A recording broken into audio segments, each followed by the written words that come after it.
My name is Emma, and I am 32 years old. I work in a small, quiet office, and that is my simple life. One day, a new boss joined our office. His name is Daniel, and he is 40 years old.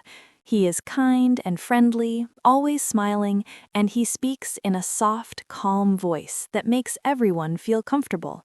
At first, he was just my boss. I said hello, smiled, and went back to my work. But after some time, I started to feel something. I enjoyed talking to him and listening to his voice. When he looked at me, I felt a warmth inside. One day, he asked, "Are you okay today?" I replied, "Yes, thank you," even though my heart was beating fast. He made me laugh and remembered the small things I said, and when we talked, he often stood close to me. At night, I found myself thinking about him, even though I didn't want to and couldn't stop. Then one day, I noticed his ring and realized he was married. My heart felt heavy, and I was sad. I told myself I should forget him, but it was already too late. I was already in too deep. I didn't plan this, and I didn't want this, but now I think about him every day. I smile when I see him. I talk to him, but inside I feel pain because I know he is not mine. Every day I see Daniel at work. He walks past my desk, smiles, and says, "Good morning, Emma." I smile back and say, "Good morning," trying to look normal, but there is no peace in my heart. It is loud inside me, telling me, "You love him." He doesn't know my secret. No one knows. I sit with him in meetings. He looks at the screen and I look at his face. I try not to stare, but it is hard.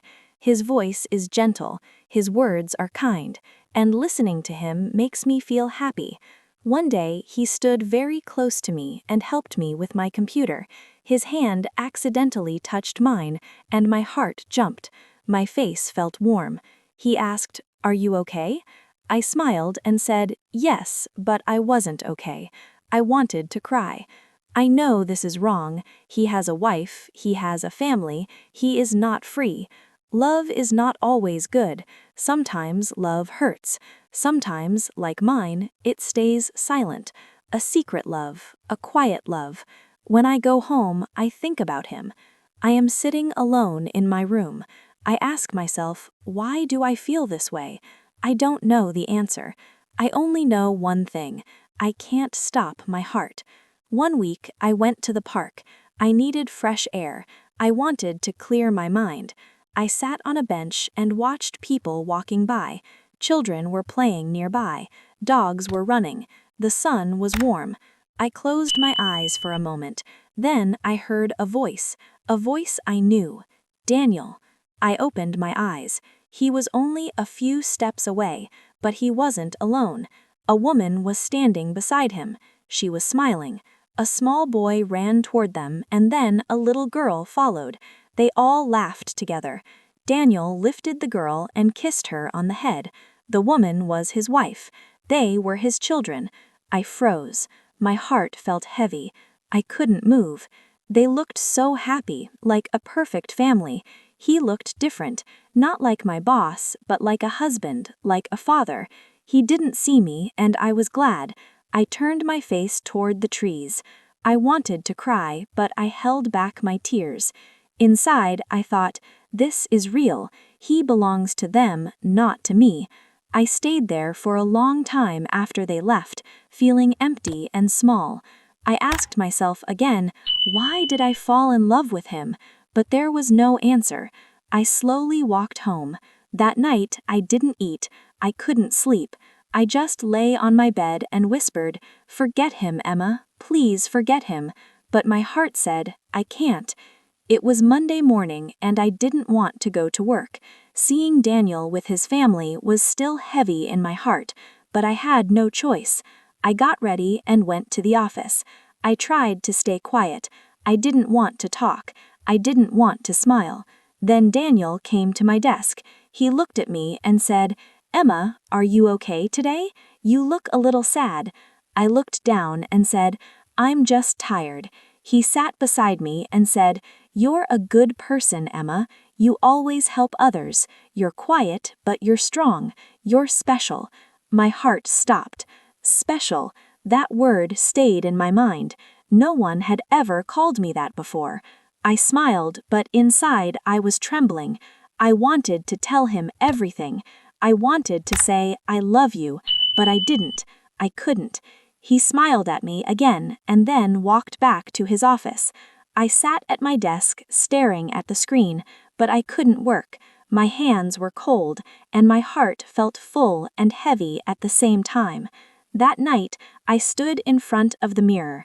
I looked at myself and said, "He thinks I'm special," and then I broke down and cried. I cried because I was happy. I cried because I was sad. I cried because I knew he didn't belong to me, and maybe he never would. One day, after work, Daniel and I stayed late at the office. We were alone. I wanted to say so much, but I was afraid. He looked at me and smiled. "Emma," he said softly, "you matter to me." My heart jumped. I looked at him, feeling both fear and happiness at the same time. I wanted to ask, "Do you love me?" But my mouth stayed silent. Then he spoke again. "I'm married, but I care about you. You make me feel alive." My eyes filled with tears. I didn't know what to say.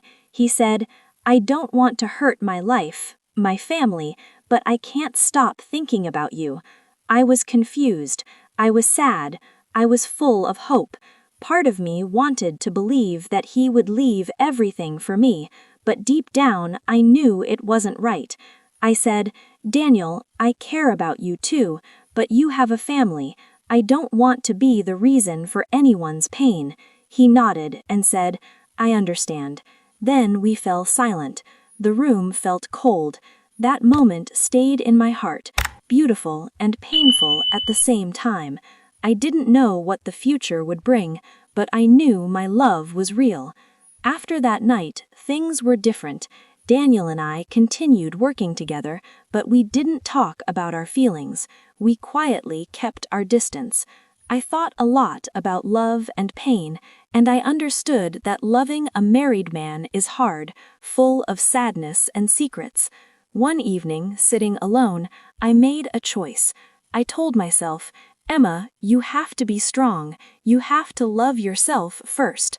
I decided to let go of the hope that Daniel would leave his family. I chose to live my own life, to find happiness without him.